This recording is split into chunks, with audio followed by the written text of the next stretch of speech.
আচ্ছা, শব্দ কি শুধুই মুখস্থ করার জিনিস, নাকি যদি শব্দগুলোকে একটা গল্পের মধ্যে বুনে দেওয়া যায় তাহলে কেমন হয়? আজ আমরা ঠিক তাই করতে চলেছি। কিরণ নামের এক যুবকের যাত্রার সঙ্গী হব আমরা, আর তার গল্পের ভাজে ভাজে লুকিয়ে থাকা ৩০টি নতুন ইংরেজি শব্দ আবিষ্কার করব। চলুন শুরু করা যাক শেখার এমন এক পদ্ধতি যা শব্দগুলোকে শুধু মাথায় নয়, মনেও গেঁথে দেবে। আমাদের আজকের যাত্রাপথটাও কিরণের গল্পের মতোই সাজানো। প্রথমে আমরা তার উদ্বিগ্ন আগমনের সাক্ষী হব, তারপর দেখব তার মনে কিভাবে শান্তি আসছে, আর শেষে শুনব তার জোরালো কণ্ঠস্বর।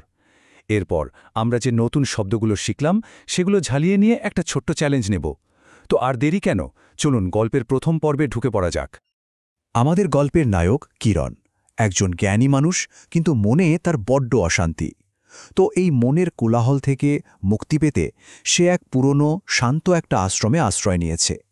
আসুন দেখি এই শান্ত পরিবেশে সে কোন শব্দগুলোর মুখোমুখি হচ্ছে, যা তার যাত্রার প্রথম ধাপটাকে তুলে ধরবে।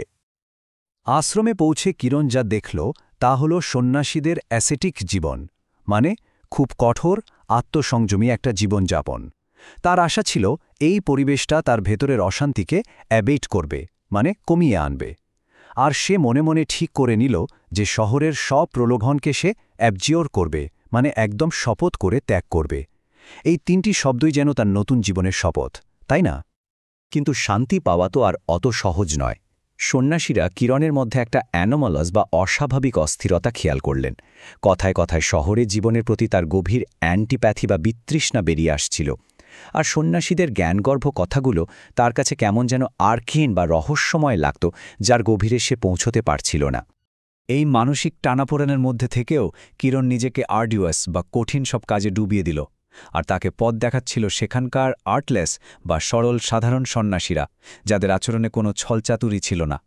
আর এভাবেই কিন্তু গল্পের প্রথম পর্বটা শেষ হচ্ছে, যেখানে কিরণ তার লড়াইটা সবে শুরু করেছে। এবার গল্পের দ্বিতীয় পর্ব। এখানে আমরা দেখব কিরণের বদলের শুরুটা, কিভাবে তার ভেতরের ঝড়টা ধীরে ধীরে থেমে গিয়ে একটা নতুন শান্তি জন্ম নিচ্ছে, আর বিশৃঙ্খলার মেঘ কেটে গিয়ে সবকিছু পরিষ্কার হয়ে উঠছে। আশ্রমের শান্ত পরিবেশটা ধীরে ধীরে তার ভেতরের কষ্টকে অ্যাসুয়েজ করতে শুরু করল, মানে যন্ত্রণাটা কমতে লাগল।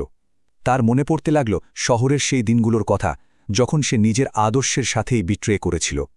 কিন্তু এখানকার এই বুকলিক, মানে শান্ত গ্রাম্য সৌন্দর্য যেন তার আত্মাকে সারিয়ে তুলছিল। আস্তে আস্তে জীবনের ওপর তার বিশ্বাসটা নতুন করে বার্জেন হতে শুরু করল, মানে বিকশিত হতে লাগল। শহরের সেই ক্যাকাফানাস বা কান ফাটানো কোলাহলের সাথে এই আশ্রমের তো আকাশ পাতাল তফাত। এখানকার নীরবতা এতটাই গভীর যে মনে হয় যেন এটাকে কেউ ক্যানোনাইজ করেছে, মানে পবিত্র বলে ঘোষণা দিয়ে দিয়েছে। গল্পের একটা খুব গুরুত্বপূর্ণ মুহূর্তে প্রধান সন্ন্যাসী কিরণকে একটু সেন্সার করলেন, মানে মৃদুভাবে তিরস্কার করলেন। তিনি কিরণকে তার ভয়ের কথাটা মনে করিয়ে দিলেন। আর ঠিক তখনই কিরণ বুঝতে পারল তার মন এতদিন সত্যিটা থেকে পালানোর জন্য কত চিক্যানেরি বা ছলচাতুরির আশ্রয় নিয়েছে। এই কঠিন সত্যের মুখোমুখি হওয়াটাই ছিল তার আসল বদলের শুরু। এরপর কিরণের ভেতর একটা দারুণ ব্যাপার ঘটল। তার সব এলোমেলো চিন্তাগুলো কোয়েলেস হতে শুরু করল, মানে একত্রিত হয়ে একটা পরিষ্কার রূপ নিল।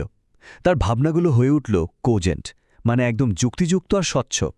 আর তার এই নতুন দৃষ্টিভঙ্গিটা এতটাই কম্পেলিং বা আকর্ষণীয় ছিল যে তা চারপাশের সবাইকে প্রভাবিত করতে শুরু করল। এবার আমরা গল্পের একেবারে শেষ পর্বে চলে এসেছি। এখানে আমরা দেখব কিভাবে কিরণ তার ভেতরের আসল শক্তিটা খুঁজে পায়, নিজের অতীতের মুখোমুখি হয়, আর শেষমেশ নিজের মনের কথা বলার সাহস পায়। চলুন তার এই যাত্রার শেষটা দেখে নিই। কিরণ এখন আর তার অতীত থেকে পালিয়ে বেড়াচ্ছে না। সে তার ভেতরের দ্বন্দ্বগুলোর সাথে কন্টেন্ট করতে শিখেছে, মানে মুখামুখি লড়াই করছে। তার ডায়েরির পাতা ভরে উঠছে কোপিয়াস বা প্রচুর লেখায়, যেখানে সে তার সব ভাবনা আর উপলব্ধি লিখে রাখছে নিজের মনকে পরিষ্কার করার জন্য। কিরণের মধ্যে একটা অসাধারণ পরিবর্তন এসেছে। যে ছেলেটা একসময় ছিল ক্রেভেন বা ভীরু, সে এখন নিজের কথা আর আচরণে ডিকরম বা শালীনতা বজায় রাখে। নিজের আবেগ নিয়ন্ত্রণেও সে এখন আগের থেকে অনেক বেশি ডেফট বা দক্ষ হয়ে উঠেছে। তার আত্মবিশ্বাস এখন এতটাই বেড়ে গেছে যে যখন সন্ন্যাসীরা তাকে সবার সামনে নিজের অভিজ্ঞতা ভাগ করে নিতে বললেন, সে একটুও ডিমিওর করল না, মানে কোনো আপত্তি বা দ্বিধা দেখাল না। সে যেন অবশেষে তার নিজের কণ্ঠস্বর খুঁজে পেয়েছে।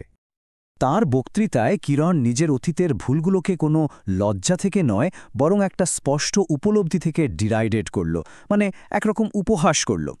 সে বর্ণনা করল কিভাবে শহরের জীবন তার আত্মাকে ডেসিকেটেড বা একদম শুকিয়ে ফেলেছিল, আর সে বস্তুবাদিতার বিরুদ্ধে একটা শক্তিশালী ডায়েট্রাইব বা তীব্র সমালোচনামূলক ভাষণ দিল। কিরণের বক্তৃতাটা ছিল খুবই ডিডাক্টিক বা শিক্ষামূলক, যদিও কিছু মানুষ তার কথার গভীরতা বুঝতে না পেরে তাকে ডিলেটেন্টে বা একজন শৌখিন অপেশাদার জ্ঞানী বলে মনে করল। কিন্তু সন্ন্যাসীরা জানতেন কিরণের আসল যাত্রা তো সবে শুরু হল, আর এভাবেই আমাদের গল্পটা শেষ হয়। কিরণের গল্প তো শেষ হল, কিন্তু আমাদের শেখার যাত্রা এখনও বাকি আছে। চলুন, এই গল্পের মাধ্যমে আমরা যে ৩০টা নতুন শব্দ শিখলাম সেগুলো একবার ঝটপট দেখে নিই, যাতে ওগুলো আমাদের শব্দভাণ্ডারে একেবারে পাকাপাকিভাবে জায়গা করে নিতে পারে।